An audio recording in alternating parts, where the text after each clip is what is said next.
Bella, selamat pagi untuk kita semua. Di sini saya akan mempresentasikan hasil dari tugas kelompok kami, yaitu mengenai krisis dalam arkeologi di Indonesia. Kami dari kelompok 8 yang beranggotakan 3 orang, yaitu Muhammad Afandi, saya sendiri Agustinus Tom Terigan, dan Nopri Burustepu. Yang pertama adalah paradigma keilmuan. Istilah paradigma pada awalnya berkembang dalam dunia ilmu pengetahuan, terutama yang kaitannya dengan filsafat ilmu pengetahuan. Tokoh yang mengembangkan istilah tersebut dalam dunia ilmu pengetahuan adalah Thomas S. Kuhn dalam bukunya yang berjudul The Structure of Scientific Revolution. Intisari pengertian paradigma adalah suatu asumsi-asumsi dasar dan asumsi teoritis yang umum, sehingga merupakan suatu sumber hukum-hukum, metode, serta penerapan dalam ilmu pengetahuan sehingga sangat menentukan sifat, ciri, karakter ilmu pengetahuan itu sendiri. Kemudian selanjutnya adalah paradigma ilmu arkeologi, problem dan definisi. Banyak para ahli arkeolog yang mempertanyakan apakah arkeologi mempunyai paradigma sendiri dan apakah arkeologi termasuk ilmu atau seni. Jadi kesimpulan dari pendapat para ahli adalah arkeologi adalah arkeologi. Arkeologi tidak sama dengan antropologi dan juga bukan ilmu sejarah. Arkeologi adalah disiplin ilmu yang berdiri sendiri, lengkap dengan data, metode, dan tujuannya sendiri. Arkeologi mempunyai paradigmanya sendiri yang berbeda baik dengan antropologi maupun ilmu sejarah. Kemudian, arkeologi adalah ilmu, bukan seni. Seperti juga disiplin ilmu yang lain, tujuan keilmuan tersendiri dan aktivitasnya. Arkeologi juga mengenal berbagai metode yang umum dikenal dalam ilmu-ilmu lainnya, seperti metode sampling, induktif, dan deduktif, survei, statistik, dan sebagainya. Selanjutnya adalah problem arkeologi Indonesia, yaitu paradigma lama dan baru. Yang pertama, paradigma lama. Profesor Dr. Sukmono, seorang putra Indonesia yang pertama memperoleh predikat ahli arkeologi, secara implisit pernah mengungkapkan bahwa arkeologi di Indonesia adalah ilmu yang mempelajari manusia masa lalu lewat kebudayaan materi yang ditinggalkannya. Dengan demikian, pengertian arkeologi di Indonesia relatif sama dengan pengertian arkeologi di berbagai negara lain. Arkeologi di Indonesia lahir dari para sarjana filologi Belanda. Selama masa abad ke-19, arkeologi di Indonesia memang dibawa oleh para filolog Belanda, dan karena kajian filologi hampir selalu mengacu kepada kajian sejarah, maka akibatnya kajian arkeologis di Indonesia pun lebih dekat mengacu kepada kajian sejarah. Itulah sebabnya pendidikan tinggi arkeologi pun mengacu kepada mendidik calon ahli arkeologi yang dekat ke arah ilmu sejarah. Selanjutnya adalah paradigma baru. Akan tetapi kalau kita amati sejarah perkembangan ilmu arkeologi di Indonesia dengan lebih seksama, nampaklah bahwa sejak tahun 1980-an mulai muncul kecenderungan yang tidak lagi mengacu kepada paradigma lama. Mindra Faijaliskandar pada tahun 1985 pernah mencoba mengamati sejarah perkembangan arkeologi di Indonesia lewat kajian atas skripsi-skripsi sarjana arkeologi di Universitas Indonesia yang terentang antara tahun 1953 sampai 1984. Berdasarkan kajian itu, nampak bahwa mulai tahun 1980 telah muncul skripsi-skripsi yang tidak lagi sepenuhnya menggunakan paradigma lama. Selain skripsi-skripsi yang masih menggunakan paradigma tersebut, kalau diukur presentasinya, kecenderungan baru itu semakin lama semakin membesar, sedangkan kecenderungan lama menunjukkan grafik yang menurun.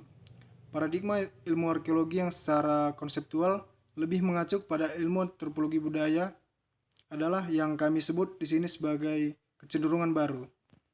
Baiklah, sekian dari hasil presentasi kelompok kami. Sekian dan terima kasih. Assalamualaikum warahmatullahi wabarakatuh. Kami dari kelompok 8 akan menjelaskan tentang sejarah Benteng Putri Hijau.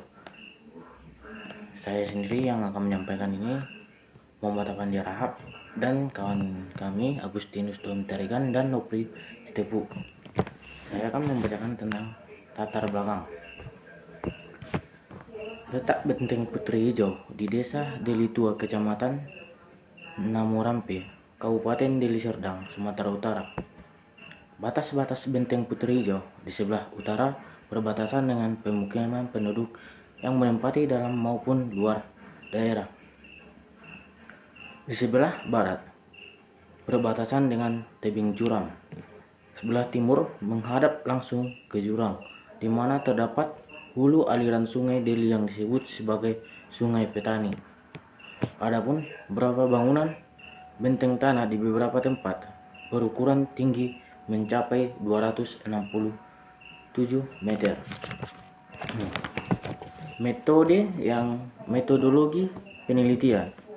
Penelitian ini menggunakan metode penelitian kualitatif dengan teknik pengumpulan data studi kepustakaan. Adapun sumber bacaan yang menjadi dasar penelitian kami ialah artikel dan jurnal. Fokus kajian kami ialah tentang Benteng Putri Hijau berdasarkan data sejarah dan arkeologi. Adapun kegiatan penelitian ini dilakukan di tengah pandemi COVID-19 yang menyebabkan peneliti tidak bisa langsung terjun ke lapangan. Adapun pembahasan tentang daerah itu, masyarakat di situ meyakini benteng tanah di Deli Tua berkaitan erat dengan mitologi Putri Hijau. Pancur Gading yang di depan pintu masuk, di bagian bawah sumber air keramat yang dipercaya sebagai pemandian Putri Hijau. Putri Hijau merupakan putri dari Sultan Deli karena kecantikan Putri Hijau menarik perhatian Raja Aceh, sehingga timbul keinginan meminang Putri Hijau. Tapi penolakan terjadi kepada Raja Aceh sampai menyebabkan Raja Aceh tersinggung yang berujungkan penyerangan ke wilayah Deli. Penyerangan yang dilakukan cukup sengit sampai Raja Aceh menggunakan senjata yang diisi peluru uang logam emas,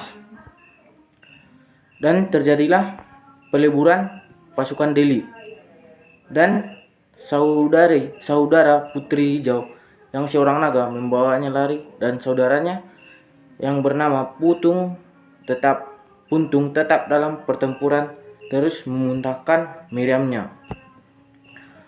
Metodologi Putri Hijau merupakan sarana untuk menyampaikan informasi sejarah yang terjadi pada masa penyerangan Raja Aceh ke wilayah Aru yang di cikal bakal peninggalan arkeolog yang menjadi cikal bakal tentang Putri Hijau di daerah Deli Serdang. Peninggalan arkeologi di Benteng Putri Hijau ada beberapa.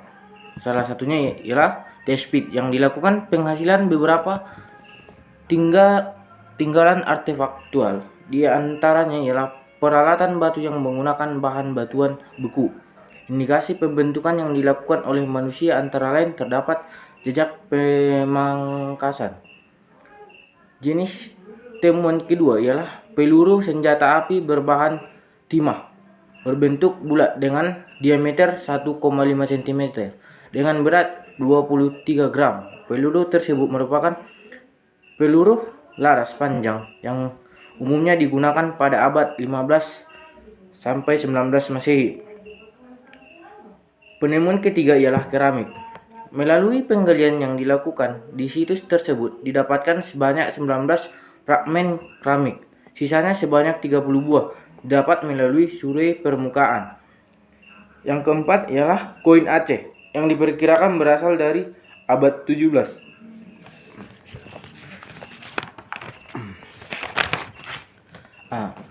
Di sini saya akan membahas tentang pemandian Pancur Gading.